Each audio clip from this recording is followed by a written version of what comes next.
Mary, I was just wondering if you weren't back yet from going to pick up Laurel. I heard on the TV today that it's supposed to rain soon, and I really need you to bring in all the laundry hanging outside. Do you have any idea when you're going to be getting back home? Oh, Carrie, it's lovely to hear from you. I'm sorry, but I had to stop at the bank and I completely forgot to bring the laundry before I left. I'll bring it in as soon as I get home, though, alright? I know you will. But that's why I'm asking what time you're going to be home by. And just where are you right now? I'm actually just picking up Laurel from her preschool right now. Then we have to stop by the grocery store to pick up something for dinner. So, if I had to guess, it would probably be about another hour and a half or so. You're not going to be here until 3:30? But it's practically going to be dark by then. You need to hurry up and get home as fast as you can, Mary. The laundry is not going to take care of itself. Right, yeah, sorry about that, Carrie. By the way, you're done with your period for the month, aren't you? Yes. It finished just the other day, if you really must know. Good, then you don't have any excuse to be lazing around the house anymore and complaining so much. Anyways, I guess that means that I can count on you giving me a second grandchild in the next year, yes? Carrie, we've talked about this before, remember? I'm going to be the one that will carry my second child, so please, just let me worry about the timing of when to get pregnant, okay? But Laurel is already 4 years old. You really do need to get on having a second child as soon as possible.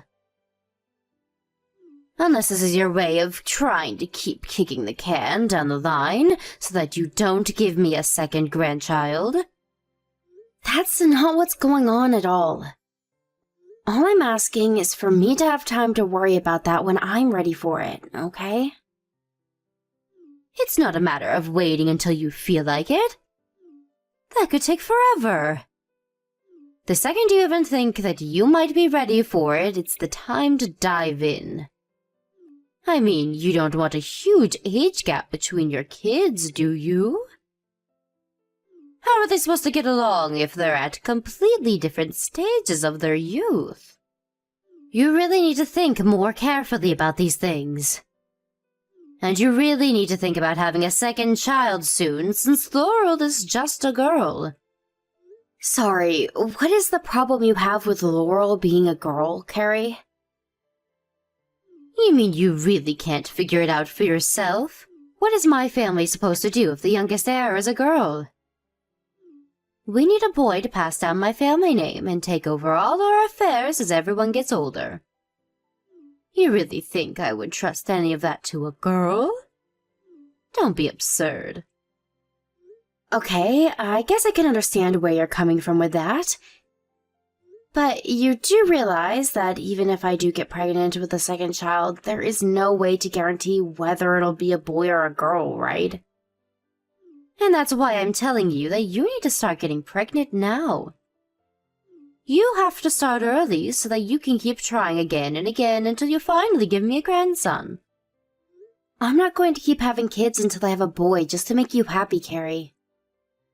Now you listen to me, young lady. A woman who can't give her husband or mother-in-law a boy is basically useless. Honestly, I'm surprised that you haven't been divorced for not wanting to get pregnant again. Back in my day, men were leaving their women all the time because they couldn't give them the sons they wanted.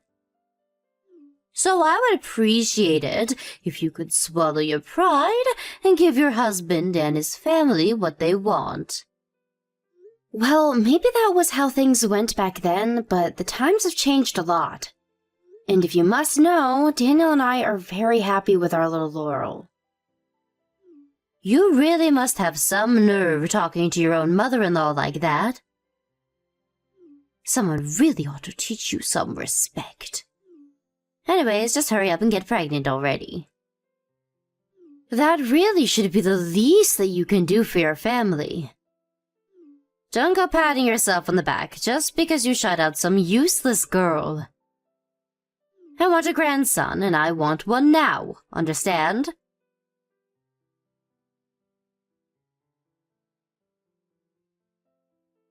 Hello, Carrie. I was just wondering where you are right now.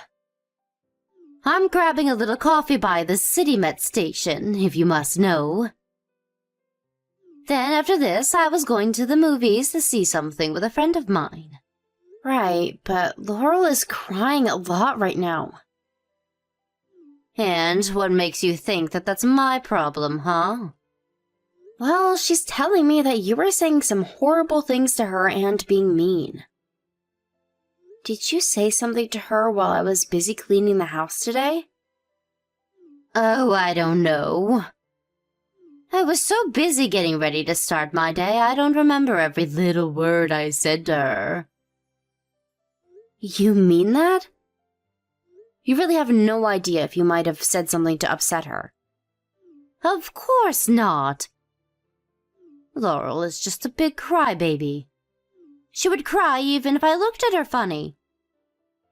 And you're being a bad mother by encouraging this kind of behavior. You really need to set your daughter straight and tell her to grow up.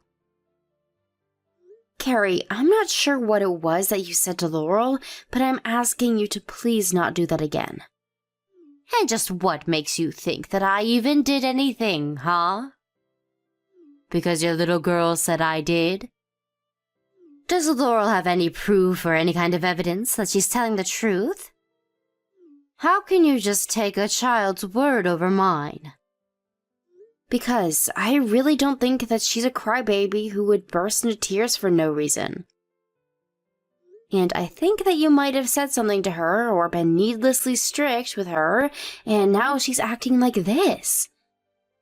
And even before this, I saw when you were playing with Laurel not that long ago. You took her toys from her and threw it across the yard. Oh, please. It was not like that at all. I just happened to get it caught on my foot and it just went flying. I can't believe that you and your daughter are so willing to attack me like this. I didn't even do anything and yet I'm being treated like I'm some sort of villain. It's outrageous. Carrie, I know very much how you feel about only having a granddaughter.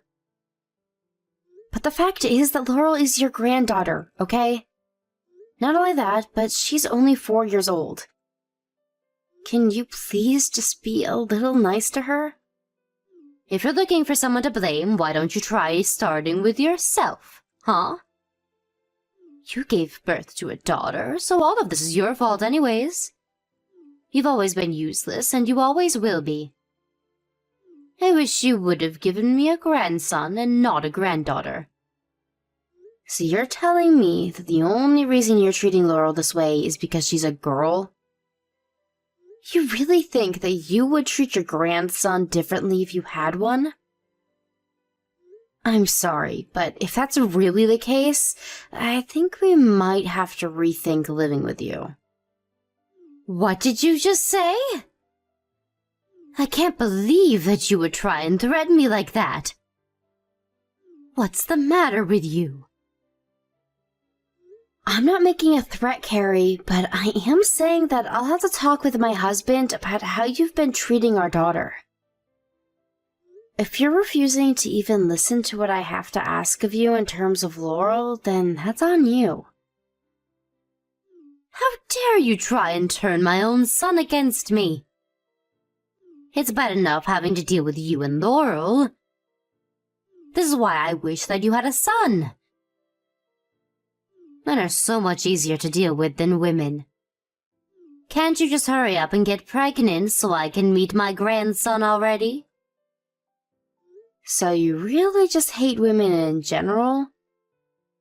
Even though you're a woman? And do you have some kind of problem with that? Just what is wrong with me wanting to have a grandson, huh? I just mean that I think you would really hurt Laurel's feelings if she knew that the reason you didn't like her was something out of her control.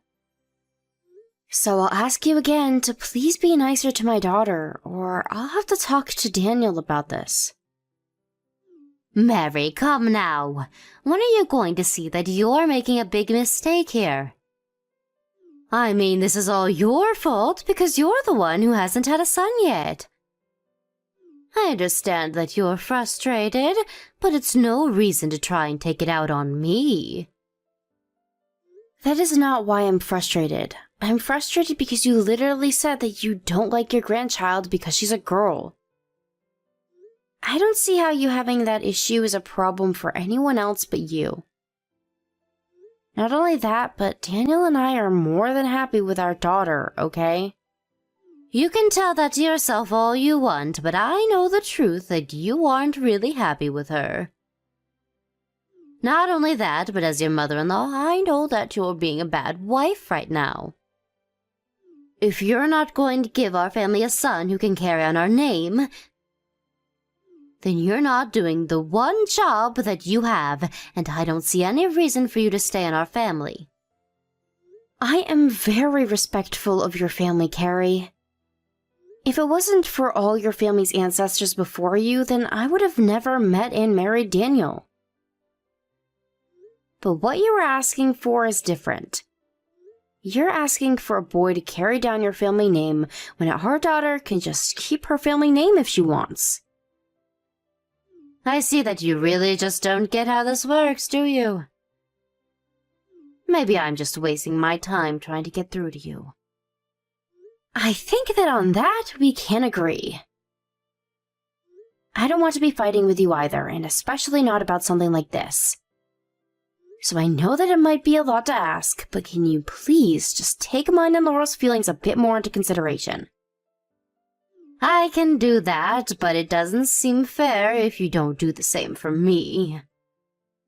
You're basically asking for me to just fold over and do whatever you say while you don't even care what I have to say in return. And now I'm starting to get mad again. And all because you're trying to make me the bad guy for wanting a grandson. I don't see why this is worth getting so upset about. If and when Daniel and I want a second kid, we will have one. If it's a son, then great, we'll be happy. If it's a daughter, we'll also be just as happy. I think it's unfair for you to try and impose your wants on our relationship, though. I am through with you. It's obvious that there's no point in continuing this conversation if you're just going to be so stubborn. But know that I am not going to let you get away with disobeying me so easily. You won't get away with this, Mary.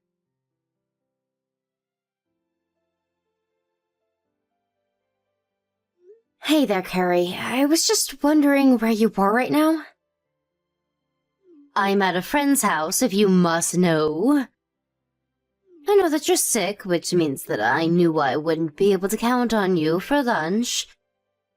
So I messaged a friend and asked if I could come over to their house and eat with them. I see. But do you know where Laurel is? I can't seem to find her anywhere. I was just wondering if you didn't take her to your friend's house while I was in bed sick. No, I didn't take her with me. What would even make you think that? In fact, now that you mention it, I think she just ran off all by herself. I guess she finally understood that nobody wanted her anymore and she left all on her own. What do you mean she left? Like she ran away from home or something? That's right, she just ran off. Hopefully never to come back. Carrie, what is the matter with you? This is a 4-year-old girl that we're talking about here. What if something happens to her? Don't tell me that you're really going to try and blame me for this too, are you? It's not my fault that your daughter chose to run off by herself. And you were the one in bed and not watching her. Can you please just tell me which way she went? Did she say if she was going anywhere? Just what makes you think that I would know any of that, Mary? Carrie, you tell me where my daughter is right this second. I am serious. If you were really worried, you wouldn't be wasting your time messaging me. Why don't you go to the police and report your missing daughter? I'm sure it would be faster and more productive than this. Although I don't really care whether or not you find her anyway.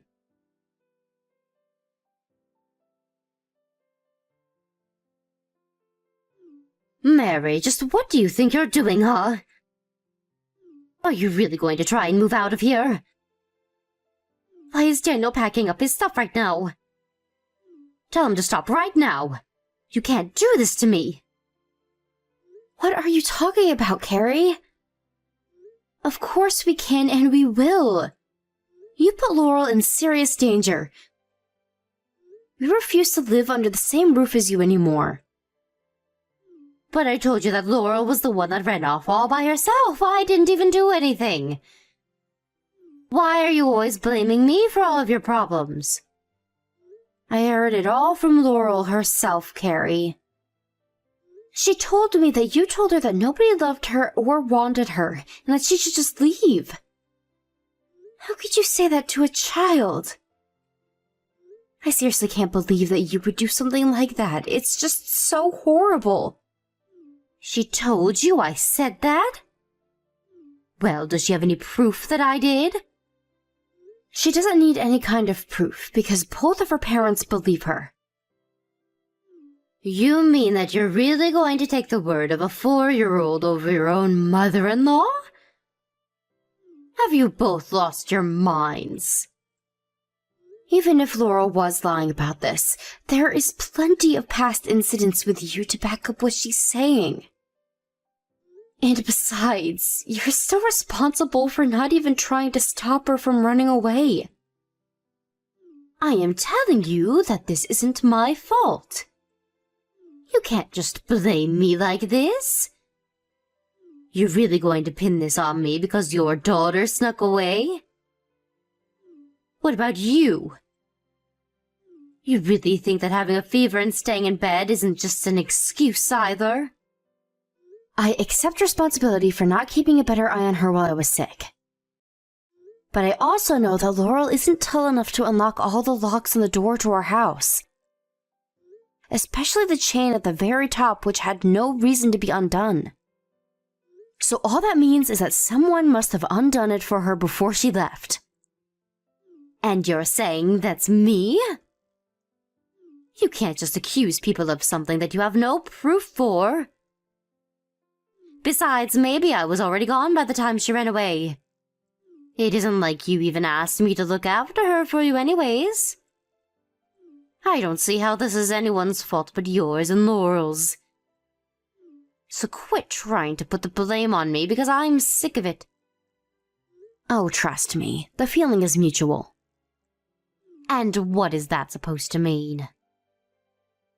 It means that I am sick of you and I never want you near my family again.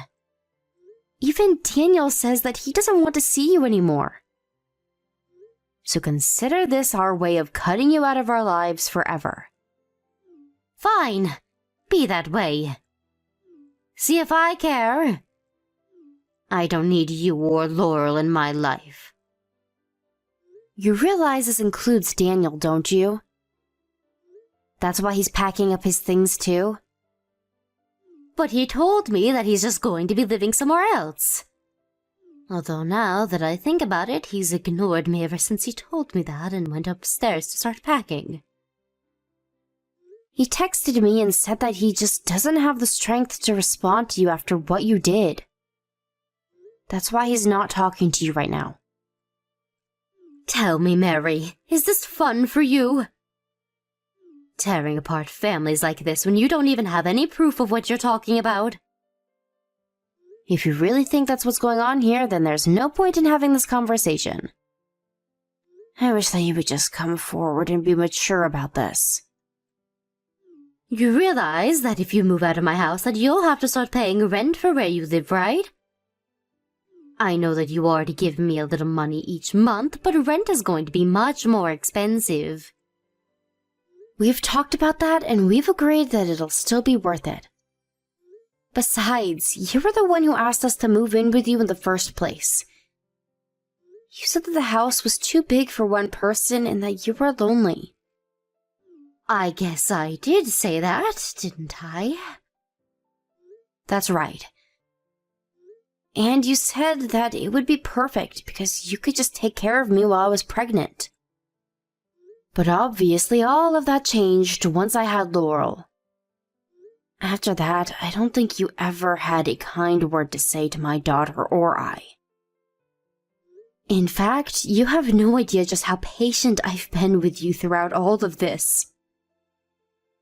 But I told you that if you moved in, that I would want you to give me a grandson, remember?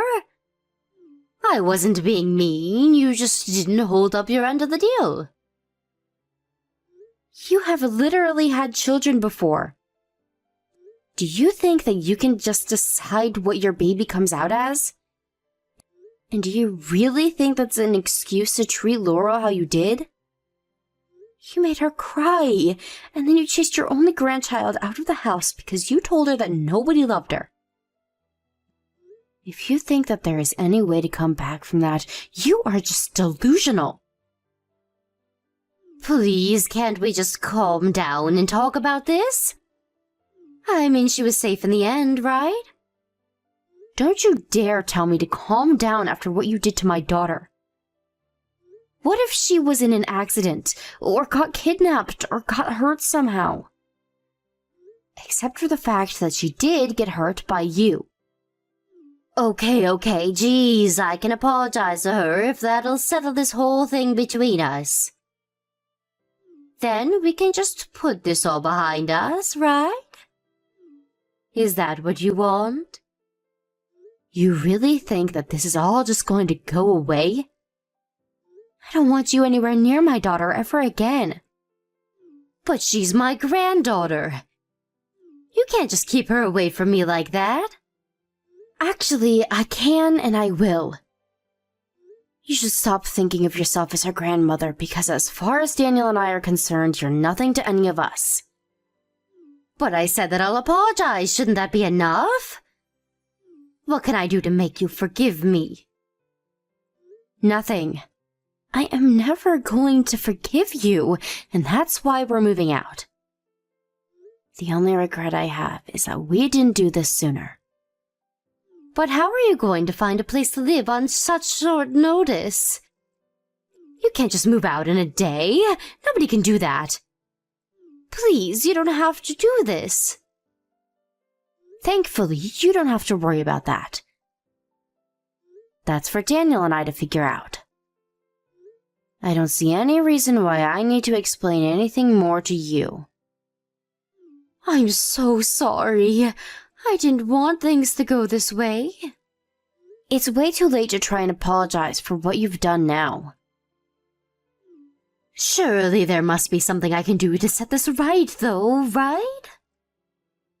No, you've already done enough, thank you very much. If you really want to do good by us and by Laurel, you can leave us alone and never talk to us again.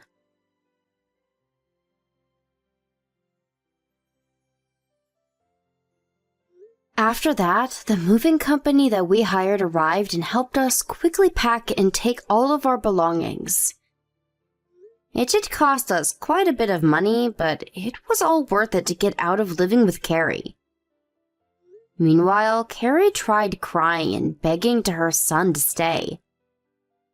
Daniel had kept quiet that whole time, but his mom's crocodile tears set him off and he really started laying into her. He went off about how he could never forgive Carrie for putting his daughter in harm's way. I heard from some old connections in the neighborhood that ever since we left, Carrie has been a depressed mess and hardly ever leaves the house.